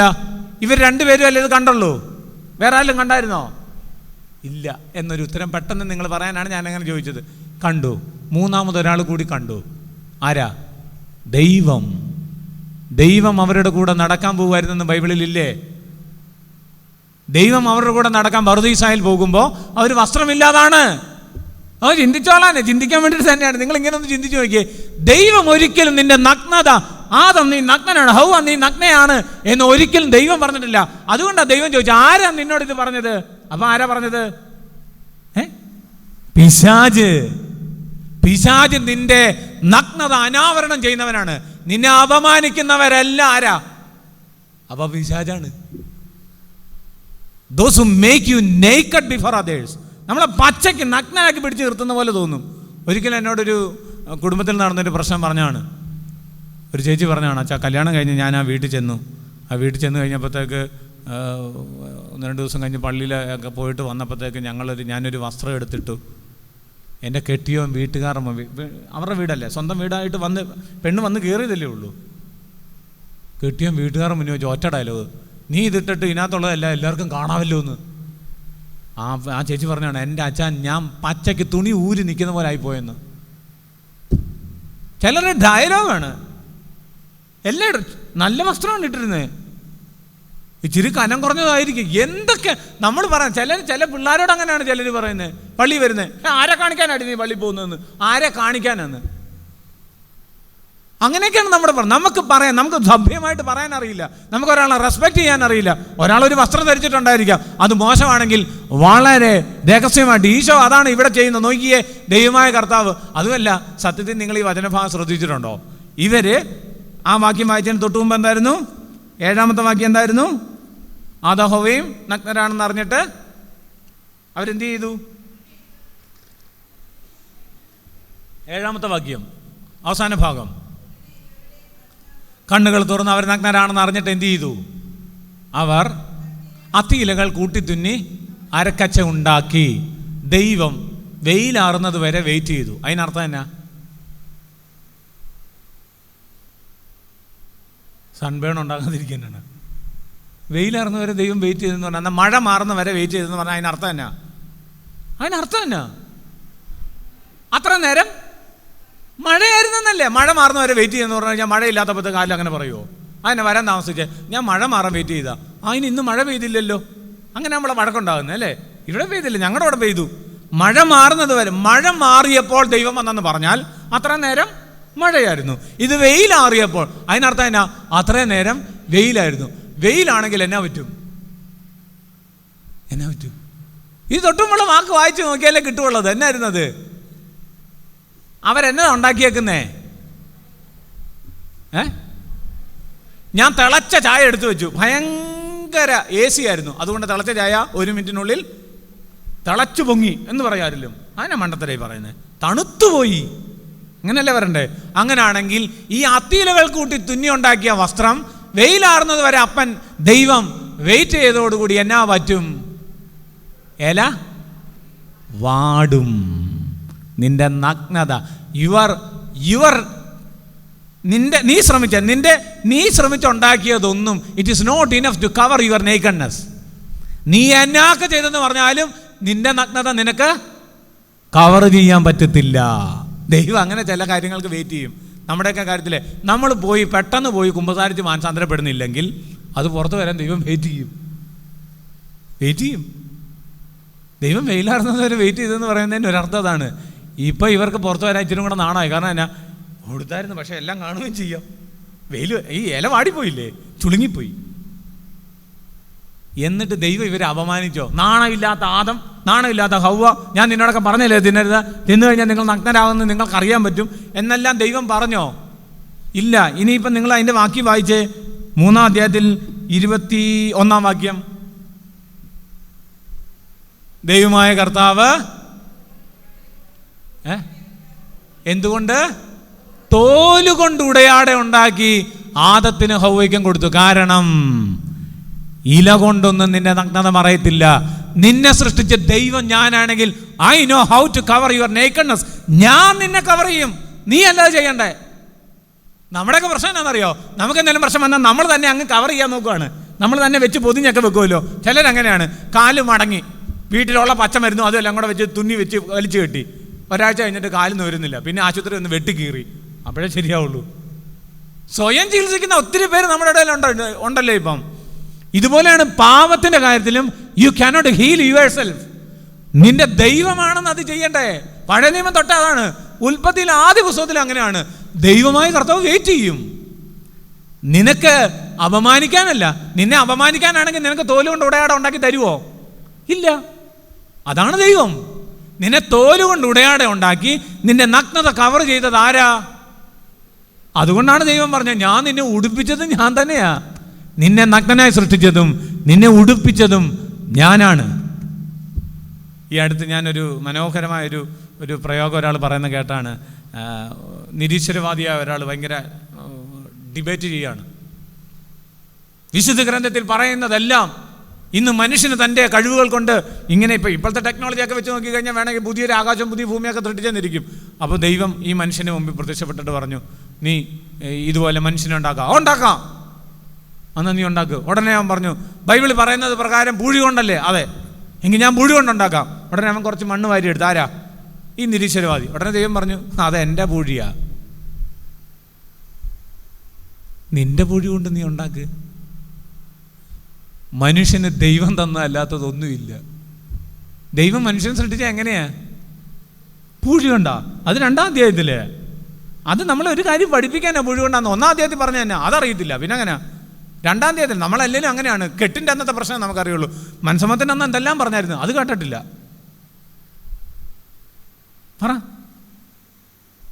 എന്താ പറഞ്ഞേക്കുന്നേ? 1-ാം അധ്യായത്തിൽ എങ്ങനെ ദൈവം സൃഷ്ടിച്ചേ? ദൈവം ഭൂമിയെ മനുഷ്യനെ സൃഷ്ടിച്ചു. എങ്ങനെയാ സൃഷ്ടിച്ചേ? ഭൂമി എങ്ങനെ ദൈവം ഉണ്ടാക്കിയ? കുറേ മണ്ണെടുത്ത് ഉരുട്ടി ഇങ്ങനെ ദൈവം ഭൂമി സൃഷ്ടിച്ചോ? നക്ഷത്രം ഇങ്ങനെ ഷേപ്പ് ചെയ്തിട്ട് എറിഞ്ഞോ? ഉണ്ടാകട്ടെ എന്ന് പറയുമ്പോൾ എവിടുന്നാണ് ഉണ്ടായത്? സയൻസിന് ഇല്ലാത്ത ഉത്തരം അതാ. സയൻസ് ഇങ്ങനെ ഓരോന്ന് പറഞ്ഞുകൊണ്ടിരിക്കുകയാണ്. ഏതാ ഇപ്പോൾ ഏറ്റവും അവസാനം പറഞ്ഞേക്കുന്നത് ഹിഗ്സ് ബോസൺ എന്ന് പറയുന്ന പാർട്ടിക്കിൾ പൊട്ടിത്തെറിച്ചു. ബിഗ് ബാങ് തിയറിയാണ്, പൊട്ടിത്തെറിച്ചാണ് ഉണ്ടായത് എന്ന് പറഞ്ഞാൽ ഒരു പാർട്ടിക്കിൾ വേണം അവർക്ക്, അതിൽ നിന്നാണ്. പക്ഷേ അപ്പോൾ ഉടനെ ചോദിക്കും ഈ പാർട്ടിക്കിൾ എവിടെ നിന്നുണ്ടായി? അപ്പോൾ പിന്നെ പ്രശ്നമാവും. നമ്മുടെ ചോദിക്കത്തില്ല കോഴിയാണോ കോഴിമുട്ടയാണോ ആദ്യം ഉണ്ടായെന്നുള്ള പ്രശ്നമില്ലേ? അതാണ് ബേസിക്കലി പ്രശ്നം. ഇപ്പോഴും സയൻസ് നേരിടുന്ന ഏറ്റവും വലിയ പ്രശ്നം ഇതാണ്. ഇത് എവിടെ നിന്നുണ്ടായി, അടുത്തത് എവിടെ നിന്നുണ്ടായി? പക്ഷേ ഈ പ്രശ്നം ബൈബിളിൽ വരത്തില്ല. കാരണം ദൈവം എല്ലാം സൃഷ്ടിച്ച് എവിടെ നിന്നാണെന്നറിയാവോ? കറക്റ്റ് സ്വരത്തിൽ പറ, കറക്റ്റ് ഉത്തരം. ശൂന്യതയിൽ നിന്ന്, ഔട്ട് ഓഫ് നത്തിങ്. ദൈവത്തിന് ശൂന്യതയിൽ നിന്ന് ഉണ്ടാക്കാൻ പറ്റും. ദൈവം ശൂന്യതയിൽ നിന്നല്ല ഉണ്ടാക്കിയത്. ശൂന്യത എവിടെ നിന്ന് വരുന്നു ചോദിക്കാൻ പറ്റത്തില്ലല്ലോ. ശൂന്യതയിൽ നിന്നാണ് ദൈവം ഉണ്ടാക്കിയത്, ഒന്നുമില്ലായ്മയിൽ നിന്ന്. മനോഹരമായ പാട്ടില്ലേ, ഒന്നുമില്ലായ്മയിൽ നിന്നും എന്നെ കൈപിടിച്ചു നടത്തുന്ന സ്നേഹം, അല്ലേ? ഒന്നുമില്ലാത്ത എനിക്ക് എന്ന് പറഞ്ഞു കഴിഞ്ഞാൽ എൻ്റെ വീട്ടിൽ ഒന്നും ഇല്ലാതിരുന്നിടത്തുനിന്ന് എന്നെ കാശുകാരനാക്കി നല്ല ആ പാട്ട്. Out of nothing, out of nothing, ഒന്നുമില്ലായ്മ എന്നാണ് ദൈവം എല്ലാം ഉണ്ടാക്കിയത്. ആ സ്വഭാവം പുതിയ നിയമത്തിൽ ഈശോ കാണിച്ചു. എവിടെയെല്ലാം ഉണ്ടോ അത്? പഴയ നിയമത്തിൽ ദൈവം ഒന്നും ഇല്ലായ്മയെന്ന് സൃഷ്ടിച്ചത് പഴയ നിയമം നമുക്ക് കാണാം. അതേ സ്വഭാവം പിതാവ് പുത്രൻ പരിശുദ്ധാത്മാവിന് ഒരേ സ്വഭാവമാണല്ലോ, അല്ലേ? 3 വ്യക്തികളാണെങ്കിലും ഒരേ സ്വഭാവം. നമുക്കോ ഒരു വ്യക്തിക്ക് തന്നെ പല സ്വഭാവമാണ്. അതാണ് പ്രശ്നം. പള്ളിയിലിരിക്കുമ്പോൾ ഒരു സ്വഭാവം, വീട്ടിൽ ചെന്നാൽ മറ്റൊരു സ്വഭാവം, പിന്നെ കൂട്ടുകാരുടെ കൂടെ ആകുമ്പോഴോ അതെന്നാ സ്വഭാവമാണ്? പല സ്വഭാവമാണ് നമുക്ക്. ദൈവത്തിന് 3 വ്യക്തികളാണേലും 3 പേർക്കും ഒറ്റ സ്വഭാവമാണ്, ഒരേ സ്വഭാവമാണ്. അപ്പോൾ ദൈവപിതാവിനെയാണ് പഴയ നിയമത്തിൽ നമ്മൾ കാണുന്നത്. അതേ സ്വഭാവം പുതിയ നിയമത്തിൽ മനുഷ്യരായിട്ട് അവതരിച്ച ഈശോയിലും ഉണ്ട്. ഈശോ ഇങ്ങനെ ഔട്ട് ഓഫ് നത്തിങ്, ഒന്നും ഇല്ലായ്മയെന്ന് എന്തെങ്കിലും ചെയ്തിട്ട് അറിയാമോ? 5 അപ്പം 5000 പേർക്ക് കൊടുത്തു. അപ്പോൾ ഞാൻ ശൂന്യതയെന്നാണ് കൊടുത്തത്? അല്ല, 5 അപ്പം ഉണ്ടല്ലോ, ഇല്ലേ? ശൂന്യതയിൽ നിന്ന് കൊടുത്തത് എവിടെയാ? യോഹന്നാന്റെ സുവിശേഷം 21-ാം അധ്യായത്തിൽ തൻ്റെ ശിഷ്യന്മാർ 21-ാം അധ്യായത്തിൽ ശിഷ്യന്മാരെന്നെ ചെയ്തു? ബൈബിൾ തുറന്നിട്ട് വായിക്കാൻ പറ്റുന്നില്ല, അപ്പോഴാണ് കാണാൻ പറയുന്നത്. 21-ാം അധ്യായത്തിൽ ഈശോയുടെ ശിഷ്യന്മാർ മീൻ പിടിക്കാൻ പോയില്ലേ?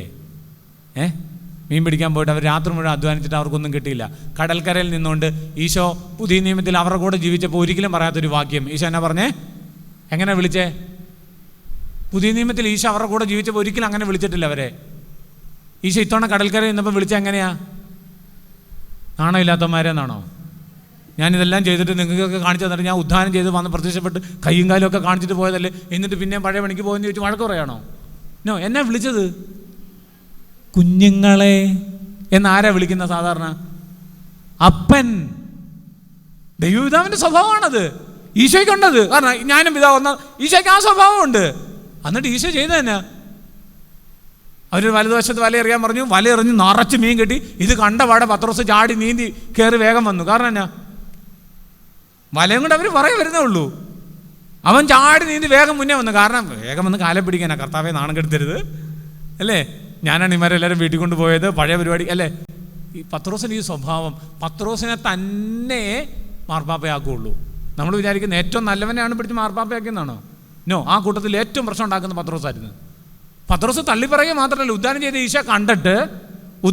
ഈശോ കണ്ടിട്ടും വീണ്ടും പറഞ്ഞു നമുക്ക് വീണ്ടും മീൻ പിടിക്കാൻ പോകാമെന്ന്. അതുകൊണ്ടാണ് ഇവരെല്ലാം ചാടി കയറിയത്. തോമാസിലെ ഉൾപ്പെടെ ചാടി കയറി. അല്ല, ശ്രദ്ധിച്ചിട്ടില്ല? പത്രോസിന് ഈ നേച്ചറിനെയാണ് ദൈവം പിടിക്കുന്നത്. He's okay with your weakness, he's okay with God. If you are standing with God it is okay.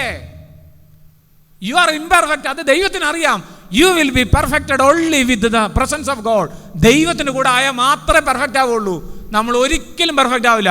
ഈ ലോകത്തിൽ ആരും, മാർപ്പാപ്പ ഉൾപ്പെടെ, നമ്മുടെ മാർപ്പാപ്പ, ആദ്യത്തെ മാർപ്പാപ്പ പത്രോസ് 3 പ്രാവശ്യം തള്ളിപ്പറയുകയും 3-ാം ദിവസം കർത്താവ് ഉദ്ധാനം ചെയ്ത് കണ്ടിട്ട് പിന്നെ മീനും വലയും വെള്ളം എടുത്തുകൊണ്ട് പഴയ പണിക്ക് പോയവനാണ് പത്രോസ്. ആ പത്രോസിൻ്റെ പുറകെ വരുന്ന ദൈവത്തിൻ്റെ സ്വഭാവമാണ് മാറ്റമില്ലാത്തത്. നമ്മുടെ സ്വഭാവം മാറും, ദൈവത്തിൻ്റെ സ്വഭാവം മാറ്റമില്ല.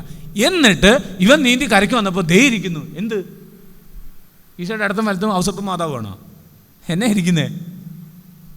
ഇവൻ നീന്തി കരയ്ക്ക് വന്നപ്പോൾ എന്താ ഇരിക്കുന്നേ? കർത്താവ് അവിടെ തീയൊക്കെ കൂട്ടിയിട്ടുണ്ട്, കനലൊക്കെ കത്തിച്ചിട്ടുണ്ട്. പറഞ്ഞു പത്രോസെ പോയി കുറച്ച് മീൻ പിടിച്ചോണ്ട് വാ, നമുക്കിത് ചുട്ടു തരാമെന്ന് പറഞ്ഞു. എന്നാ പറഞ്ഞേ? അതും നോക്കാൻ പോവാണ്. എത്ര പ്രാവശ്യം വായിച്ചേക്കെന്ന്, എന്തോരം പ്രാവശ്യം. നിങ്ങൾക്ക് അറിയാവുന്നതാണെന്ന് പറഞ്ഞേ. അവൻ നീന്തി കയറി വരുമ്പോൾ അവിടെ അപ്പം മീനും ഇരിപ്പുണ്ട്. എവിടുന്ന്? ഈശോ വരുന്ന വഴിക്ക് അടുത്തുള്ള കടന്ന് മേടിച്ചിട്ട് വന്നാ? No, out of nothing he can bring it. അതാണ് ദൈവം. ദൈവം കൊണ്ടുവരുമെന്നേ. അതെവിടുന്നത്? ഈശോ എവിടുന്ന് ഈ അപ്പം മീനും കൊണ്ടുവന്നു? സ്വർഗത്തിൽ നിന്ന് വരുന്ന വഴിക്ക് മേടിച്ചുകൊണ്ട് വന്ന? No, out of nothing God can create. Only God can create it. Creation എന്ന് പറയുന്നത് അതാണ്, ഔട്ട് ഓഫ് നത്തിങ് ഉണ്ടാക്കുന്നതിനാണ്. ഈശോ അവിടെ ഉണ്ടാക്കി കാണിച്ചു കൊടുത്തു. നിന്റെ മീനൊന്നും എനിക്കിവിടെ ആവശ്യമില്ല, പക്ഷെ നീ കൊണ്ടുവന്നത് ഇപ്പോൾ കൊണ്ടുവരണം. അതും കൂടെ ചേർത്താലേ ഇത് കംപ്ലീറ്റ് ആവുള്ളൂ. മനസ്സിലായോ? ഓക്കെ. എന്നിപ്പം ഈ പറഞ്ഞു വന്ന കാര്യം എന്നാണെന്നറിയാം, പഴയ നിയമത്തിലാണെ പോലും ഈ ദൈവത്തിൻ്റെ സ്വഭാവം നമ്മൾ കാണണം. ഇവിടെ ഈശോ ഈ പഴയ നിയമത്തിൽ നമ്മൾ കാണുന്ന ആദം ഹവ്വയും പാപം ചെയ്തപ്പോൾ അവർക്ക് വസ്ത്രം ദൈവം ഉടുപ്പിച്ച് കൊടുക്കുന്നത് കണ്ടോ? അവരെ നഗ്നരാക്കാൻ ദൈവം തയ്യാറല്ല. God will never expose your nakedness. God will never expose your nakedness. പക്ഷെ ദൈവം നിന്നെ വെറുതെ ജസ്റ്റിഫൈ ചെയ്യത്തുമില്ല. അങ്ങനെ ചെയ്ത മോശമല്ലേ? ആദ്യത്തെ അവർ പാപമൊക്കെ ചെയ്യാം, അതൊക്കെ എൻ്റെ പിള്ളേരാ, അവരങ്ങനെ ചെയ്തെന്ന് പറഞ്ഞാൽ അവരെ കൊല്ലാനൊന്നും പറ്റത്തില്ല. അപ്പം നീ കൊല്ലുമെന്ന് പറഞ്ഞാൽ അത് ഞാൻ എന്നപ്പോൾ അങ്ങനെ പറഞ്ഞു, അത് മാറ്റാൻ എനിക്ക് അവകാശമില്ല. അങ്ങനെ തോന്നിയാസം പറയുന്ന ചിലരുണ്ട്. അതല്ല ദൈവം ആ പറഞ്ഞ ശിക്ഷ ദൈവം സ്വയം ഏറ്റെടുത്തു. അപ്പോൾ God is just there and he showed mercy to us. ഇതാണ് നമ്മൾ ചെയ്യണ്ടേ. നമ്മൾ ചെയ്യുന്നത് എന്നാണെന്നറിയാം, നമ്മൾ ചുമ്മാ അങ്ങ് എക്സ്പോസ് ചെയ്യും എല്ലാവരെയും. അത് ഭാര്യനെ ആണേലും മക്കളെ ആണേലും നാട്ടുകാരെ ആണേലും. പോട്ടെ, ചിലരൊക്കെ നാട്ടുകാരെ ചെയ്യുള്ളൂ. വേറെ ചിലരുണ്ട് ഭാര്യനെ പോലും, സ്വന്തം ജീവിത പങ്കാളിയാണ്, മക്കൾ എന്താ പ്രധാനപ്പെട്ടാന്നാണ് കരുതുന്നത്. അല്ല, ചില ഭാര്യമാർ ഭർത്താവിനെ ആണേലും നാട്ടുകാരെ ഉന്നയിച്ചു, അതിനെ കൊണ്ട് വലിയ പ്രയോജനമൊന്നും ഇല്ലെന്ന്. പിന്നെ എന്നാൽ പ്രയോജനമുള്ള 3-4 പേരെ കെട്ട്. നമ്മളങ്ങനെ പറയരുത്. ചിലർ പച്ചയ്ക്ക് പറയും, അങ്ങനെ പറയരുത്. അങ്ങനെ നമുക്ക് ഒരു കംപ്ലീറ്റ് എല്ലാ ഗുണങ്ങളോടും കൂടിയ ഒരു മനുഷ്യനെയും ദൈവഭൂമി സൃഷ്ടിച്ചിട്ടില്ല. They are all imperfect. ദൈവം പഴയ നിയമത്തിൽ സൃഷ്ടിച്ച വായിച്ചു നോക്കിയേ. ഏതെങ്കിലും, ഞാൻ തമാശയായിട്ട് പറയുന്നുണ്ട്, ഏതെങ്കിലും ആനയും സിംഹവും ഇത് ഞാനെ കൊള്ളുകയെന്ന് പറഞ്ഞിട്ട് വേറെ അങ്ങനെ അല്ല. അതുങ്ങൾക്ക് പിന്നെ എല്ലാത്തിനും പുറകെ പോകാം. കാരണം എന്നാണെന്നറിയാവോ? ദൈവം മനുഷ്യനെ സൃഷ്ടിച്ചതിന് മുമ്പ് സൃഷ്ടിച്ചതെല്ലാം സൃഷ്ടിച്ചു കഴിഞ്ഞിട്ട് എന്നാ പറഞ്ഞു? എല്ലാം നന്നായിരിക്കുന്നെന്ന്. പക്ഷെ മനുഷ്യൻ സൃഷ്ടിച്ചു കഴിഞ്ഞിട്ടാണ് ദൈവം ആദ്യമായിട്ട് പറഞ്ഞത് നല്ലതല്ലെന്ന്.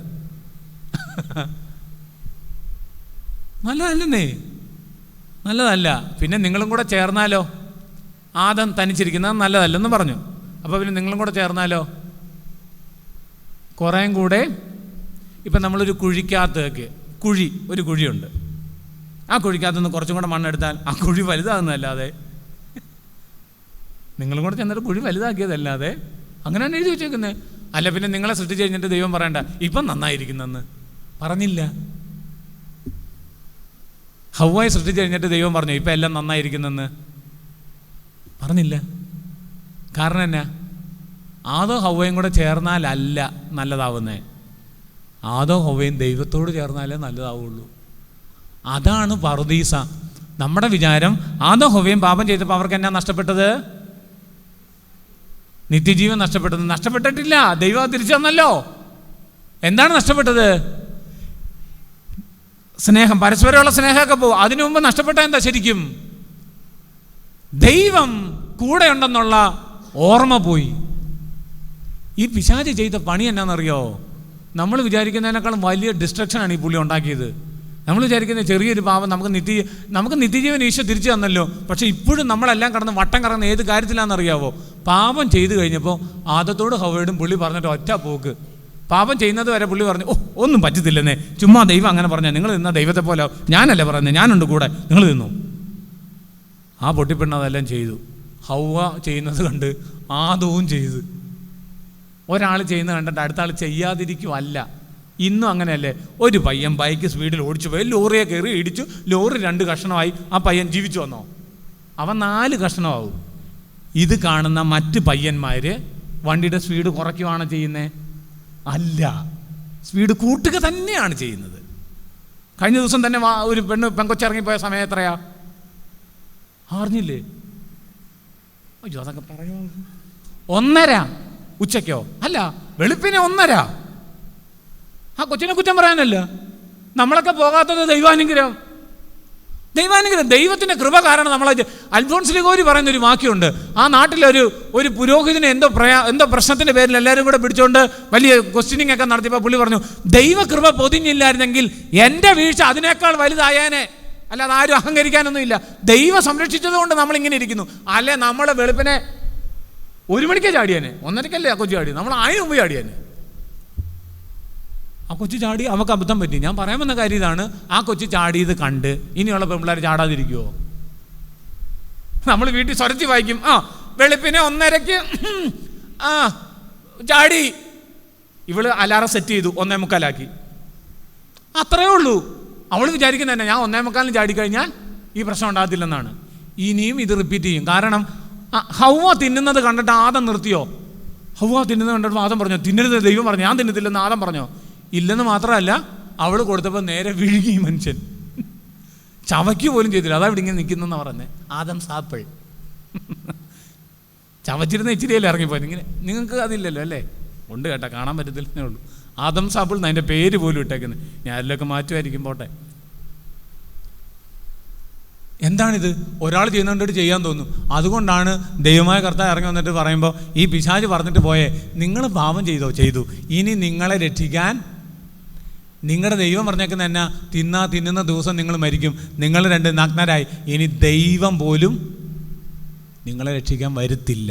അതുകൊണ്ട് ആ പാവങ്ങൾ 2 പേടിച്ച് മരത്തിൻ്റെ പിന്നിൽ ഒളിച്ചത്. ഒളിച്ചിരിക്കുകയാണ്. പേടിച്ചു. എന്താണ് പേടി? എന്താണ് അവരുടെ ഭയം? ദൈവം ഇനി ഞങ്ങളെ രക്ഷിക്കില്ല, ദൈവം ഞങ്ങളുടെ കൂടെ വരില്ല. അതാണ് ഭയം. അതുകൊണ്ടാണ് വിശുദ്ധ ഗ്രന്ഥത്തിൽ ദൈവം വാ തുറക്കുമ്പോഴെല്ലാം പറയുന്ന വാക്യം, ഭയപ്പെടണ്ട, ഞാൻ കൂടെയുണ്ട്, ഭയപ്പെടണ്ട, ഞാൻ കൂടെയുണ്ട്. പറഞ്ഞ് മാറ്റിക്കുക. എന്നിട്ട് നമ്മുടെ വിചാരം അത് തന്നെയാണ്, നമ്മുടെ കൂടെ ദൈവം ഇല്ലെന്നാണ് വിചാരം. ഭയം മാറ്റാൻ ഈ ഒരു ചിന്തയേ ഉള്ളൂ, ദൈവം ഉണ്ടെന്നേ കൂടെ. വേറെ ഒന്നും നമ്മുടെ ഭയം മാറ്റത്തില്ല. നമ്മുടെ ഇവിടുത്തെ രാഷ്ട്രീയ സാഹചര്യം ഇപ്പം ആരാണ്ടൊക്കെ ജയിച്ചിട്ടുണ്ടായിരിക്കാം. പുതിയ ഭരണം വന്നാൽ ഉടനെ നിങ്ങളുടെ വീട്ടിൽ അരിയും പഞ്ചാരം വരുമെന്നാണോ? ഒന്നുമില്ല, വെറുതെയാണ്. നമ്മുടെ കിഡ്നിയും കൂടെ ഉള്ളു ഇനി വിൽക്കാൻ. അതും ചിലപ്പോൾ വിറ്റിട്ടുണ്ടായിരിക്കും. ജനിച്ചു വീഴുന്ന പിള്ളേരെല്ലാവരും കിഡ്നി ഇനി മുതൽ ഗവൺമെൻറ്റിൻ്റെയാണ്. അങ്ങനെ പറഞ്ഞാൽ എന്നെ ഒന്നും ചെയ്യാനില്ല. കാരണം എന്നാ, നമ്മുടെ വീട്ടിലൊരു ചന്ദനം വെച്ചാൽ അത് ആരുടെയാ? നിങ്ങളുടെയാണ്, ഗവൺമെൻറ്റിൻ്റെയാണ്. നിങ്ങൾ നട്ടാലും നിങ്ങൾ വളർത്തിയാലും നിങ്ങൾ വെള്ളം ഒഴിച്ചാലും അത് ഗവൺമെൻറ്റിൻ്റെയാ. അങ്ങനെ നിയമം ഉണ്ട്. അതുപോലെ നിങ്ങൾ വീട്ടിലൊരു കടുവയെ വളർത്തുവാണ്. ഞങ്ങളുടെ വീട്ടിൽ പുലിയുണ്ടച്ചാ, കടുവയെ വളർത്തുന്നു, അതും ഗവൺമെൻറ്റിൻ്റെയാണ് എന്ന് പറഞ്ഞതുപോലെ കുറച്ച് നാൾ കഴിയുമ്പോൾ ഗവൺമെൻറ് പറയാണ്, നിങ്ങളുടെ വീട്ടിൽ നിങ്ങൾക്ക് എത്ര പിള്ളേരുണ്ടായാലും അതൊന്നും കുഴപ്പമില്ല, പിള്ളേരെ കിഡ്നി ഞങ്ങളുടെയാണ്. എന്തിനാ 2 ഒന്ന് പോരെ? ശരിക്കും ഒന്ന് മതി, ഒന്ന് ഗവൺമെൻറ്റിന്. കാരണം നമുക്കിവിടെ സാമ്പത്തിക പ്രശ്നമാണ്. ഈ കിഡ്നി എല്ലാം കൂടെ നമുക്ക് അമേരിക്കയ്ക്ക് വിൽക്കാം. അങ്ങനെ ആകുമ്പോൾ നമുക്ക് കുറേ കാശ് കിട്ടും. ചെയ്യേണ്ടി വരും അല്ലേ? നമുക്കറിയാൻ പറ്റത്തില്ല, അങ്ങനെ പറയുമെന്നൊന്നും അറിയത്തില്ല. ഒരാളെയും നിങ്ങൾ പ്രതീക്ഷ വെക്കണ്ട. നമ്മൾ കർത്താവേ രാജാവേ പാടത്തില്ലേ? എനിക്ക് ഭയങ്കര ഇഷ്ടമുള്ളൊരു ഭാഗമുണ്ട്. അരജനിലോ നരനൊരുവനിലോ ശരണം തേടാൻ തുനിയരുതേ. എന്താണ് ആ സാധനം? ആരാണ് ഈ അരജനിലോ നരനൊരുവനിലോ? അതെന്താണ്? അരയ്ക്കുന്നവരാണോ? ആരാണ് അരജൻ? രാജാവ്, ദ റൂളർ. അരജനിലും രാജാവിലോ മനുഷ്യരാരിലും. എന്താ രാജാവെന്ന് മാത്രം പറഞ്ഞാൽ പോരായിരുന്നു? എന്താണ് മനുഷ്യർ പറഞ്ഞത്? നിന്റെ അപ്പൻ അമ്മ ഉൾപ്പെടെ ആരിലും ശരണമൊന്നും തേടണ്ട, അവരെ സ്നേഹിച്ചോ. ശരണം ദൈവത്തിൽ മാത്രം. ശരണം ദൈവത്തിൽ മാത്രമാണ്. നമ്മൾ മാതാവിനോടുള്ള ജപമാല ചൊല്ലി നമ്മൾ പ്രാർത്ഥിക്കത്തില്ലേ?